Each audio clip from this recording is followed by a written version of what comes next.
Hello students, today we are going to see about psychology in social work, and this subject is given for social work students because social work, as you all know, the subject that deals with individual, group and community. So you all do social work, case work, group work and community organization. So you must be wondering, why should I study psychology when I am going to be a social worker?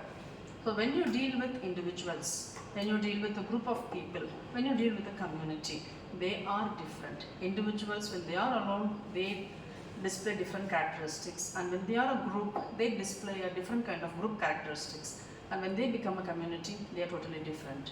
So to understand them as individuals, group and community, you should have the knowledge of, or a basic knowledge of psychology, so that you can understand them better and deal with their problems better, and you can help them in a better way as social workers.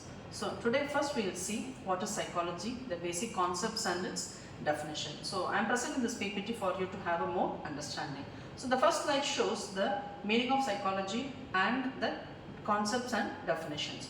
So the psychology is a scientific study. So why you call it a scientific study? Because psychology uses different methods of experiments and standardized questionnaires to test the human behavior and their basic underlying factors for different behaviors. That is why it is called a scientific study. So psychology is not only an arts group, it also comes under a scientific study as a science group.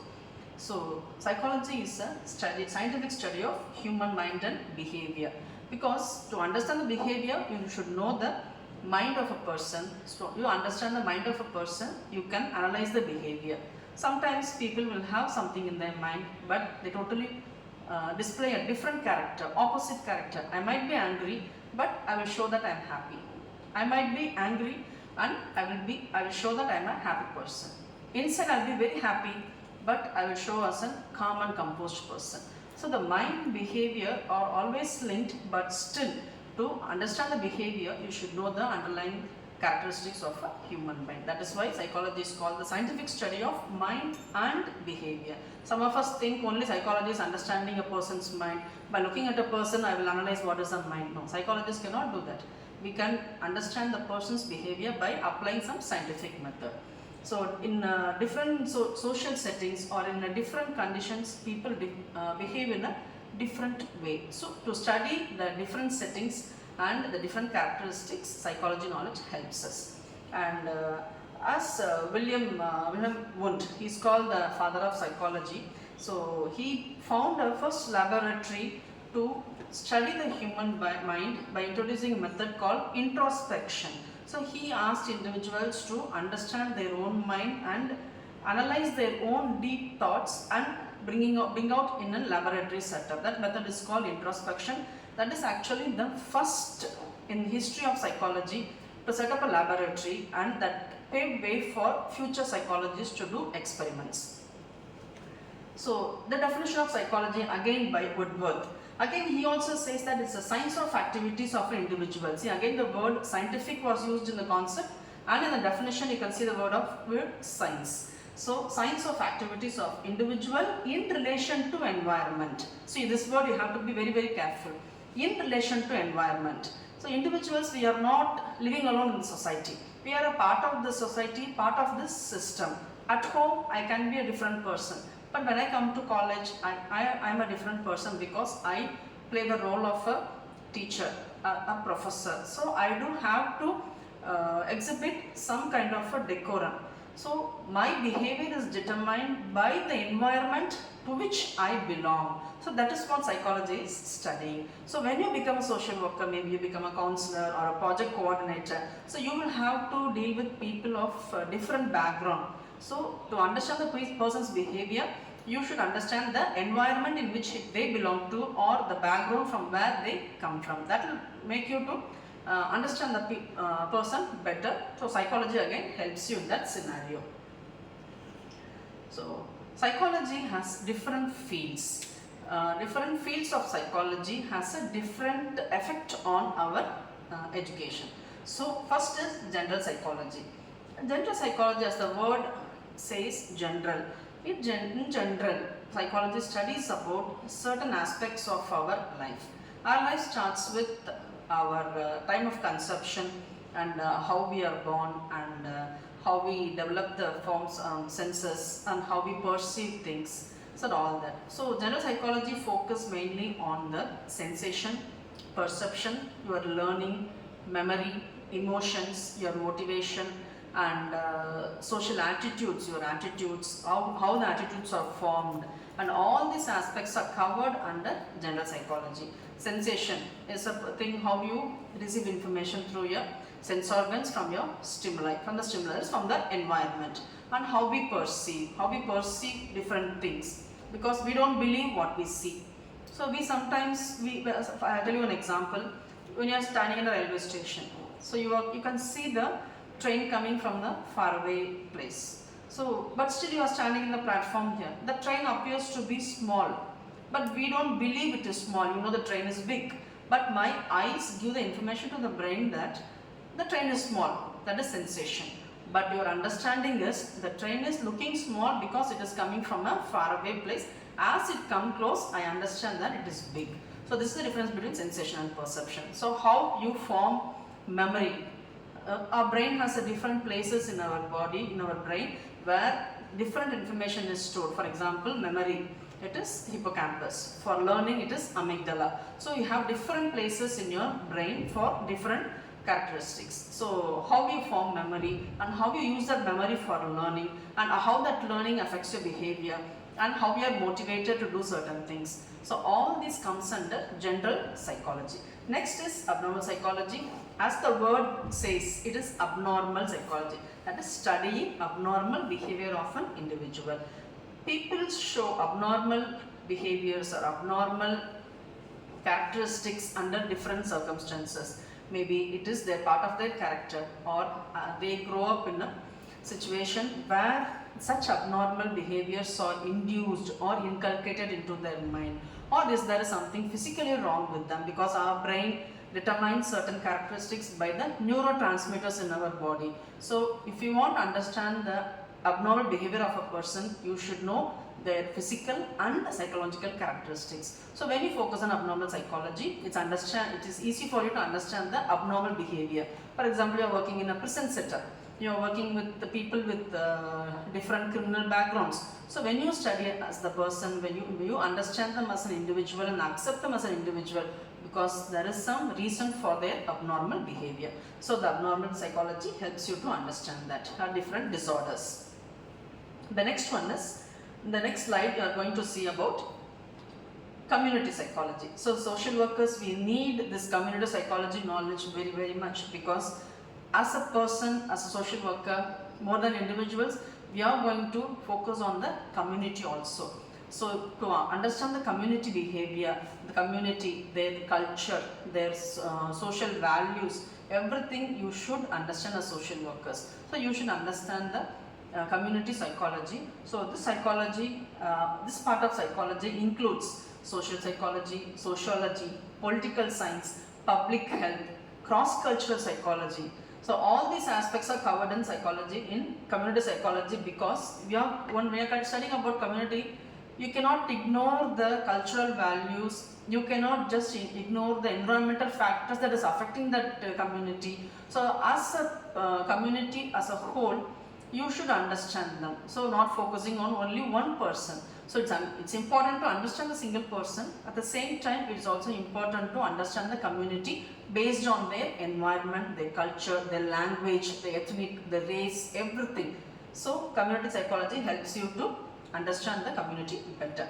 So when you go to the next slide, we are going to see about the relevance of psychology in social work.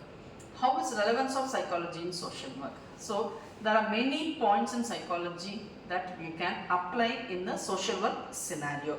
The first one is the human behavior, emotions and projections. So maybe you become a counselor in a college or in a school.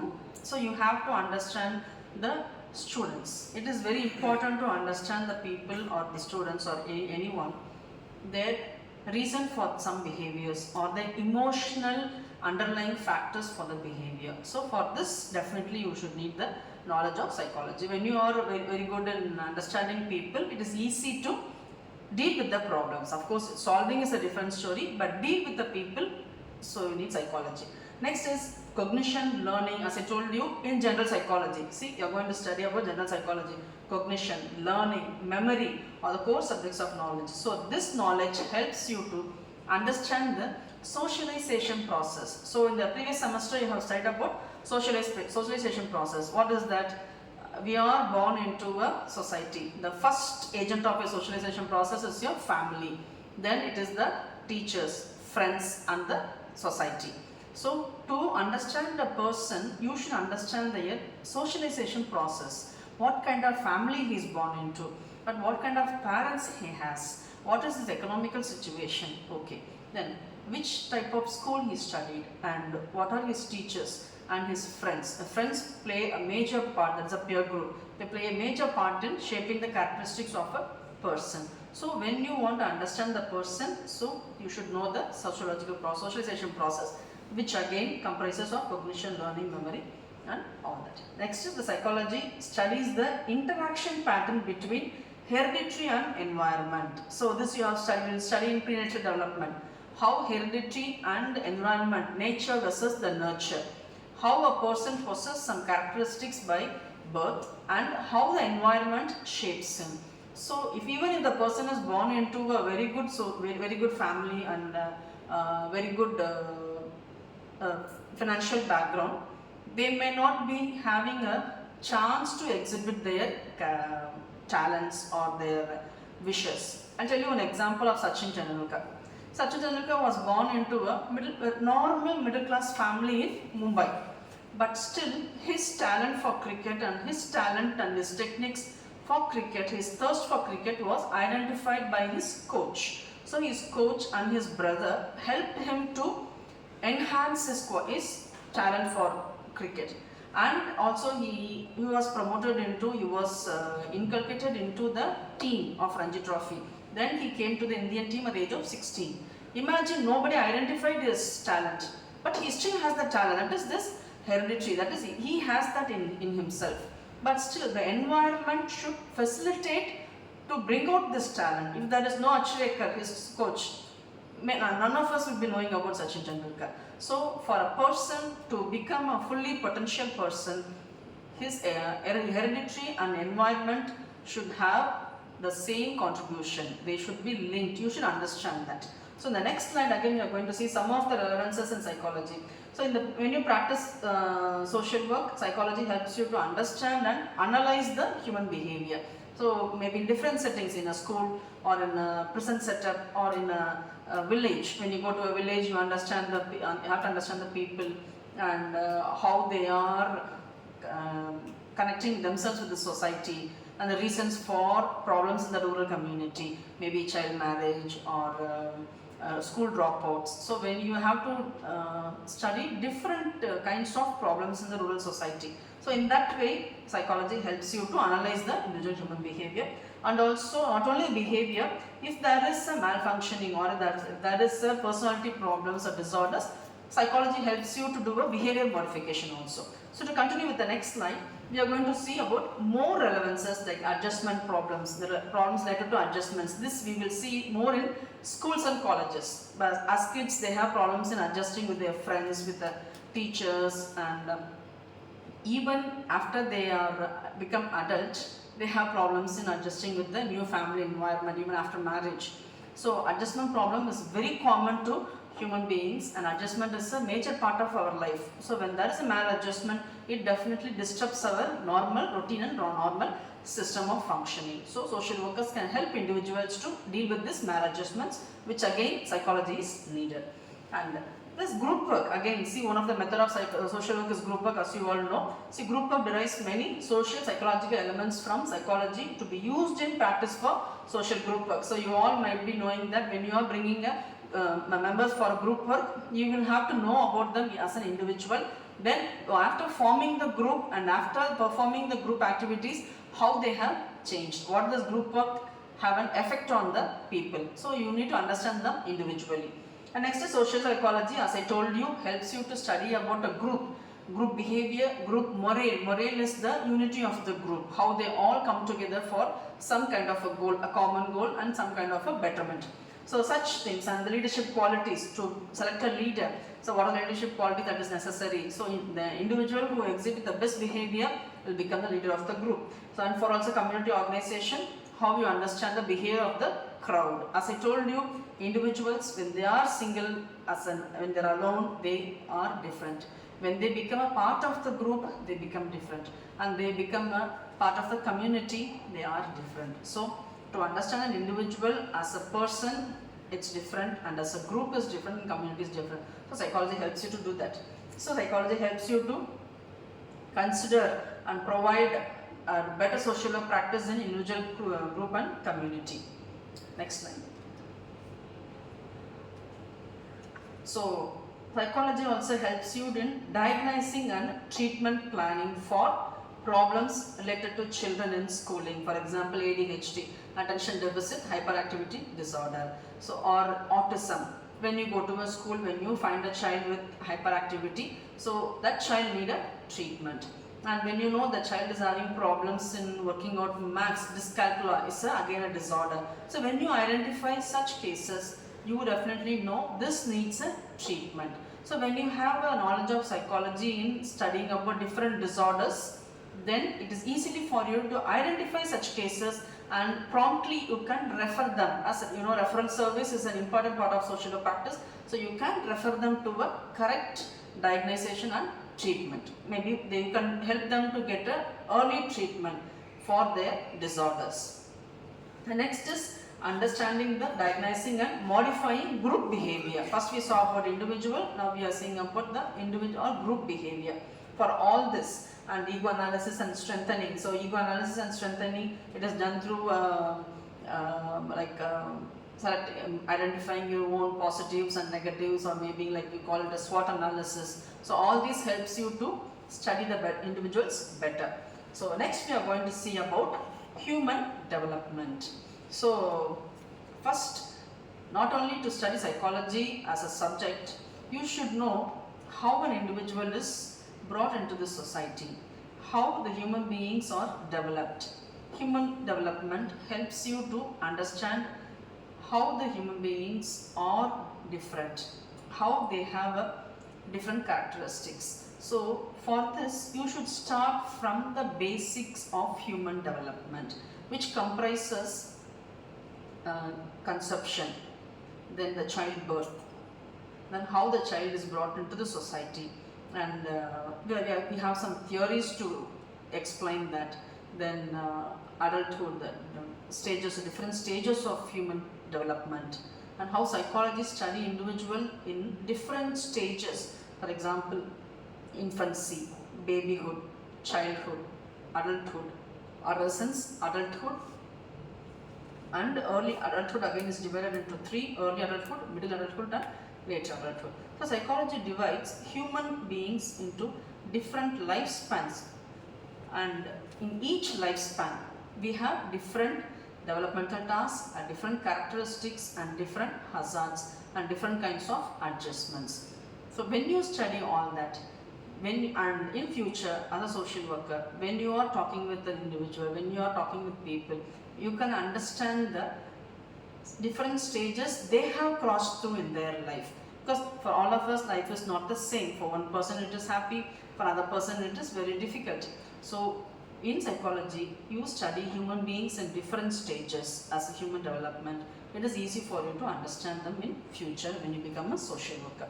So in that way, I have given you different characteristics of human development, which says human development is the study of how people change, grow throughout their lives from conception till death.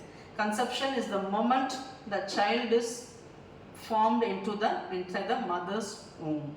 That is the moment the cell division happens. That is the time of conception till death. So change is a part of all our lives. So see, when you are studying in 10th standard, 8th standard, you analyze yourself. You are a different person. But now after coming to college, when you are doing a second year or third year, you will be different. You can analyze your own changes in your physical characteristics and also your mental characteristics. When you are in school, you may not be able to understand certain family situations. but now you can understand it better. This is a change. So what human development says is, we are changing, we change throughout our life, physically and also psychologically. So this changes involves physical, cognitive, psychosocial changes. Not only outward but also inside your body. When you are born, you are a very small, tiny little creature. But as we grow, you grow 5 feet tall, we grow 6 feet tall. That is a physical changes. You have a different eye color, and your hair and your nails keep growing throughout your life. That is what this means as physical changes from conception till death. And also, this is the physical part. In psychological part, we keep learning things, we keep learning new things, and we understand so many things in a better way. What I understood when I was 16 is different from what I understand when I am 40. So all these comprises of human development. Next is the human development, and as you may think by 18 we stop growing. No, it is not that. You grow into, when you become an adult, you still keep growing psychologically and physically also. Human development is multidimensional, as I told you. It is from different directions: biological, psychological and social. And if you see this, individuals are changing beings in this changing world. As I told you, when you are in a different place or in a different school, you are different. But after coming to a college, you display some different characteristics. This is the change. Maybe after 2 years, when you go to work, you will again be a different person. When you come to college, everything will appear to be different. So this is the differences that we see in our growth. So as we grow, when you become 40, you will be a different person in your appearance and also in your characteristics and responsibilities. So this will happen throughout your life. So this is the overall view I have given you about human development. So next we will see the different developments. As I told you, what is physical, cognitive and psychosocial development, because these three are the main key features which comprises human development. Physical development, as you all know, the growth in size and weight and height. So when you are 10 years old, what was your height? Now when you are 16 or 17 years old, what is your height? What is your weight? So it all keeps changing. So you might even grow tall, you might even become more heavy. So this is the physical development. Cognitive development. First you understand what is meant by cognitive development. What is cognition? Cognition is seeing something and understanding it by putting the information into a logical way. The train example, as I told you, the train is coming far away from it appears to be small, but my understanding is the train is big. When you see an aeroplane flying in the sky very high, it appears to be small. That is what I see through my eyes. But my cognition is, my understanding is, it is looking small because it is flying in a far away place, it is flying in a high sky. So my eyes are looking at it, but my understanding is, it is very big. So this is the cognition part. So even though your eyes and your 5 sense organs gives a different information to the brain, your brain processes them and arrange them in a meaningful way. This is called cognition. This cognitive development happens throughout your life. When your father says no to something, to buy a new bike or something when you were 14 or 15 years old, that was different. But now he will say yes, because you are at the age where you can handle it yourself. And now you understand why he said no at that time, why he said yes now. Because that is the understanding, difference in the understanding, because you have grown a little more bigger. That is, as age, we understand things better. So this is the cognitive development. Cognitive development is analyzing the situation, understanding it in a better way through a process. Psychosocial development. These two comes together. Psychosocial development. What happens inside me and how I relate myself to the society. And in the connection with the environment. How I am going to connect myself with this environment. So my changes inside and also how I am going to exhibit myself in this society. This comes together as psychosocial development, because we all exhibit that. Okay. So next we are going to see about the stages. I told you different stages of human development. First they are prenatal development. We all might think development starts from the time we are born. No. The development starts from the time we are conceived inside our mother's womb. So that is the time, psychology says, that is the time the human development starts. Not when the child is born. You understand very clearly? So when the child is conceived inside the mother's womb, that is the starting of the development. That is the moment the hereditary endowment starts. The moment the conception starts, it is decided whether the child is a boy or a girl, how its characteristic is going to be, what will be his skin color, what will be his hair type, what will be his or her eye color. Everything is determined the moment the child is conceived, when the cell division happens. That we'll see in the coming slides. Okay. So prenatal development, infancy and toddlerhood, early childhood, late childhood. Adolescence, as I told you, is a very important part of our life. Early, middle and late adulthood. This is how psychology has divided human development into different stages of life. So next we are going to see about prenatal development, the first stage of development, prenatal development. So in this we have three stages, which is called germinal, embryonic and fetal stage. So first we will see germinal stage in the next slide. Okay, in the germinal stage, see this germinal, embryonic and fetal stages, they have a different characteristics. The growth of the child is different, the growth of the fetus is different in these three stages. Okay, so then the coming slides we are going to see it through a picture representation also. See, this is the germinal stage, which is the 0 to 2 weeks. From the conception to 2 weeks period, this is how the stage looks. It is a mass of cells. Okay, then 3 to 8 weeks, see, this is called the embryonic stage. Embryo, we don't call it as a baby or a child or anything. It is called an embryo. Okay, but at this point of time, the main organs are formed. See, you can see the brain, midbrain, forebrain and hindbrain. All these are formed. See the spine of the child. The spine is formed. Major organs, heart, liver, kidney, everything is formed in a tiny form, tiny size. Okay. Next is 9 weeks to birth. Yes, the full development of the child. So we are going to see an elaborate of the germinal period. Germinal period, the germinal stage begins at conception, when the sperm of egg cells unite in 1 or 2 fallopian tubes. So from that, from the fallopian tube, that fetus comes and gets implant itself in the uterus. So it will take weeks of time.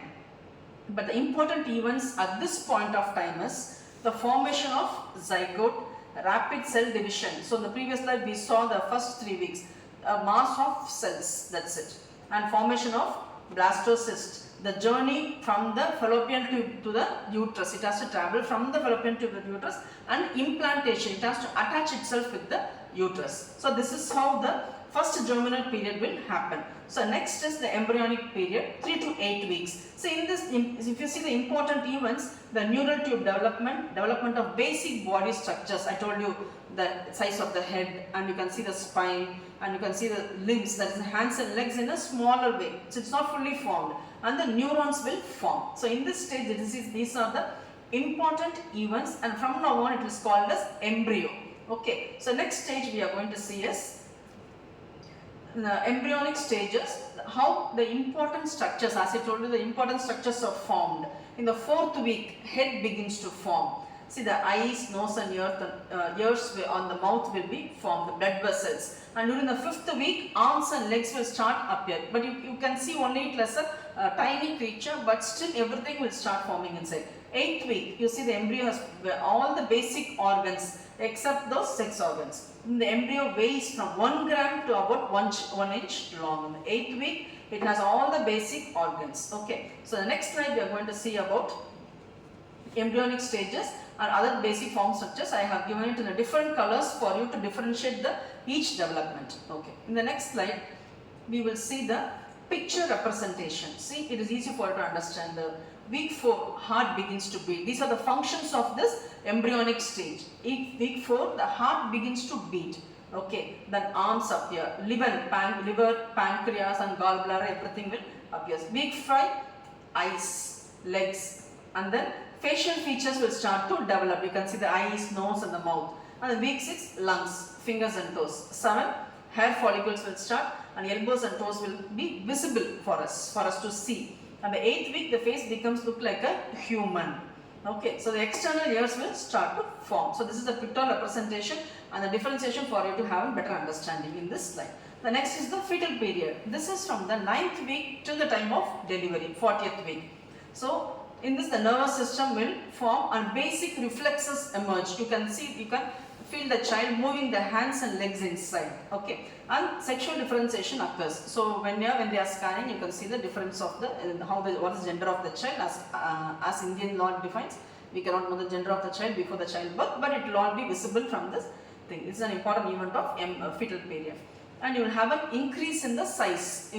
From this, it was 1 inch long in the 8th week, but when the 9th month comes, the child is fully developed.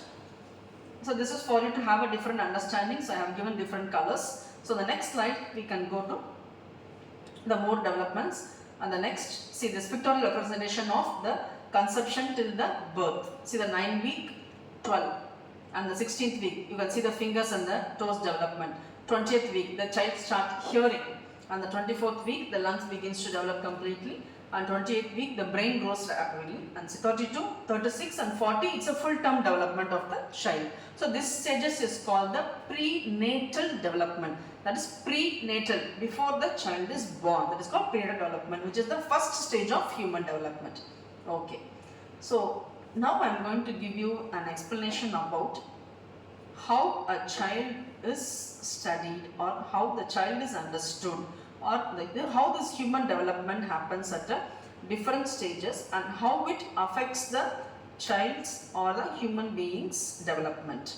So now we've seen the physical development, how from the conception till the birth. But now we are going to see how the psychological development, how the child is going to grow psychologically and become into a man. And this theory was put forth by Erikson, psychosocial stages. Erik Erikson. He says when the child is born, you cannot study the child only through his mind, or only as an individual, a separate individual. Erikson says a child is connected with the society. So his psychology also comes into matter, and also how this society influences him, or his surrounding influences him, also matters a lot. That is why he calls it as psychosocial stages. So he says in a different stage we develop a different virtue. So if it is positive, if it will have a different effect on his future, and if it is negative, it will have an adverse effect on the child's growth and development. So in this he has 8 stages. At different stage we have a different virtue to follow. See, the first one, 0 to 1 year, is infancy. Trust versus mistrust. So when the child develops trust, because as you have studied earlier, infancy and babyhood, an important developmental task of a babyhood is to develop trust. When I have a good parents, when I trust my parents, when I know I am born into a very good family who support me a lot, so I develop a trust with them. So I know, and I gain a good confidence inside me, and also to present myself as an individual into the society. So this trust will have a very positive effect on this child's development. In adverse cases, when the child did not have proper parents, or when the child did not get enough love and affection from the parents, or from the immediate significant others, the child will develop a mistrust towards everybody around him or her. So this will have a very different effect on the child. So trust or mistrust, the basic needs such as nourishment and affection will be met. When this is not met, you will develop a mistrust. The next is autonomy versus shame or doubt.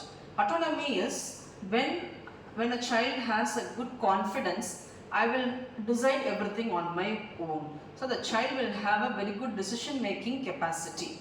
Versus when the child did not have enough trust, when did not develop trust in his previous stage, when it comes to the next stage, he or she will not have that autonomy. Autonomy, as you all know, it's an independence to be myself. So the second stage, when the child did not have the trust, when it comes to the second stage, he will become a very reserved person, or he will always have a doubt on himself. Will I be able to do that? No, I cannot do all this. No, this is not, I cannot do. So that is why when somebody is asking anything, they feel shy and they will go back and they will not have to initiate anything. They will not come forward for anything because they always have a doubt on themselves and they feel very bad to come out as an individual. Whereas people or the children who had developed the trust in this previous stage will definitely have a autonomy. They will come forward for everything. They present themselves as a positive person. So from the first stage, this trust, autonomy, initiative, industrious, identity, intimacy, this will all have a line of chain reactions, and versus mistrust, shame, guilt, inferiority, confusion, isolation, stagnation, despair. This will have a chain of reaction. So this first infancy period and babyhood period is a very, very important stage of our life. So again, see, when there is initiative and there is guilt. So when you have trust and autonomy and you will initiative everything, and again you become an industrious person. Industrious is an outward person, take everything in a positive way. He wants to do new things. A creative person is industry. And identity, see, at the age of 12 to 18, he will know what he wants, or he or she will know what they want to become. So they will develop an identity, whereas the other person will have an identity crisis. Otherwise, it is called confusion. They don't know what they want to become. They don't know what they want to do. They don't know anything about themselves, their positives and negatives. Whereas child who has developed the trust, autonomy and being initiative and industrious will know what his own identity. And again, when he comes to the adulthood, he develops very intimate relationships and he can maintain intimate relationships without any problem. Whereas the other part will have an isolation. He or she will have difficulty in maintaining an intimate relationships and they isolate themselves very frequently. And when it comes to middle age, this positive factors becomes into generativity. That is 36 to 64 years. That is the time when they all become, they'll play different roles in their life.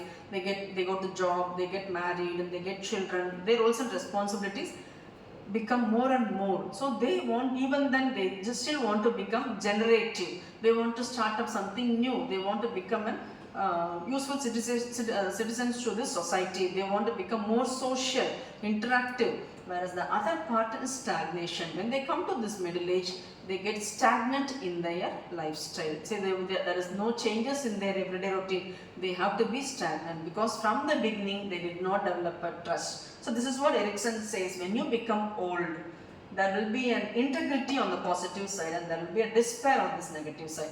Integrity is when they look back into their life, they feel proud of themselves and there is no regret for them because they have lived a peaceful or not peaceful, they have lived a contentful life. Whereas people who have despair, when they look back into their life, they only had mistrust, shame or doubt of themselves, and they had guilt and inferiority complex, and they have always confused about their own identity, and they have isolated themselves, and they had a stagnant lifestyle, and now they have regrets and despair. So this is how Erickson defines the psychosocial stages of human development. And next we are going to see about self-concept and self-esteem. This forms a very major part of adolescent life because this forms during the adolescence. Adolescence starts from around 12 to 13 years and it comes till the age of 18, 17 or 18. Okay, so self-concept is, what is self-concept? Concept is something what I think about myself, what I know about myself, what I have decided that this is what I am. Well, this is the self-concept. Your concept is a group of ideas. Self-concept is what an idea I have about myself. As you saw in Erickson stage, even that is the time you form an identity. Okay, adolescence is the time you form an identity. So in this case, identity is first formed only by a self-concept. See, self-concept, it defines the belief, the concepts that you think about yourself and your behaviors, your ability, your positiveness and how you understand people, how you respond to certain things. All these forms your self-concept. Self-esteem is how I evaluate myself. Self-concept is what I think of myself. Self-esteem is how I evaluate myself. If I think high of myself, I will have a positive or a high self-esteem. If I consider myself low, when I have a low, when I evaluate myself as a low person, like I am not a confident person, then I will have a low self-esteem. So these two concepts plays a very major role in individual life because it forms in the adolescence period. So next we will see more things about self-concept. Self-concept is a belief about themselves, including their behavior, ability, what they understand with their responses. Self-esteem is the emotional evaluation. You can see the word emotional evaluation of my own self-worth. Okay. So let's see how it is formed. Development of self-concept, self-esteem in adolescence. See, this is a process influenced by biological, psychological and social factors. From the beginning I have been telling you, human development is not an one single factor. It is a combination of psychological, social and physical factors. Okay. When I think I am beautiful, I know I am happy. When others think, I don't bother about what others think of me. Okay. This is how I take myself. So this gives a very good self-concept and it will give you a high self-esteem. So self-esteem refers to individual's overall sense of self-worth. Okay, this is formed during your adolescence age because that is the time you think about yourself and you will form an identity about yourself. Okay. In the next slide we will see, now we have seen about adolescence, now we will see about adulthood and middle age. This is the next stage of human development. See, developmental task of early adulthood. Adulthood is a time you come into a place or a time where you take up responsibility. Now you are in college. When you finish your college, you go to work. You take up some responsibility in the family. You share the burden with your father and mother in expenses in your family. So you have different developmental tasks at this stage, like establishing intimate relationships, achieving autonomy and independence. You cannot be still depending on your parents for money or anything. You should be going to work. You should be economically independent. And establishing a household and family, that is, you get married, you have to have your home on your own, a family on your own, and you have to contribute to the society. See, adulthood continues till 40. So don't think adulthood is only 20, it continues till the age of 40. So you have to contribute to the society and the community, and you have to cope with aging and maintaining health. At the age of 40, you will start getting some differences in your body, in your health conditions. So you should be able to cope up with all that. So all these are some of the adulthood developmental tasks. In the next we will see about developmental task of middle age. Middle age starts from 40 to 60. So middle age is a very, very difficult, or not say difficult, it's a very different stage of your life. All these days you have seen a very spurt of growth in your life.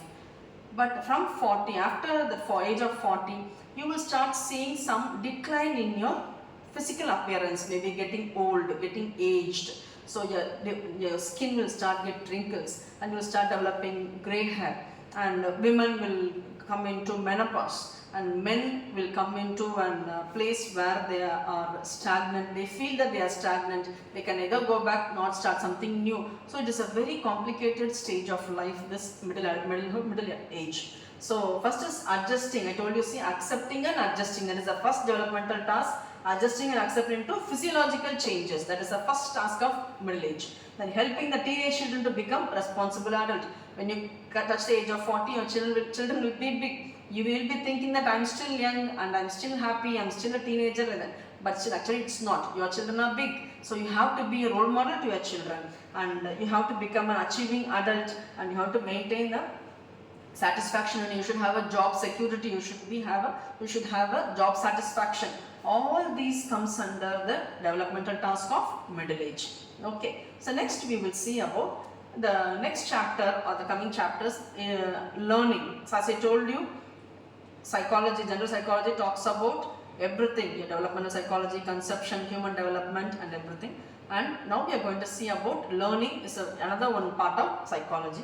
As you know, learning is something which we do throughout our life. Learning is not about studying what you study in unit 1 or unit 2 or anything. This is learning happens throughout your life.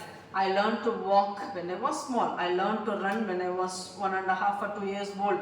I learned to study when I go to school. I learned alphabets. Even now, then after that you learn to ride a bicycle. So learning always happens in our life. So I can define learning as bringing in a permanently consistent changes in your behavior is called learning.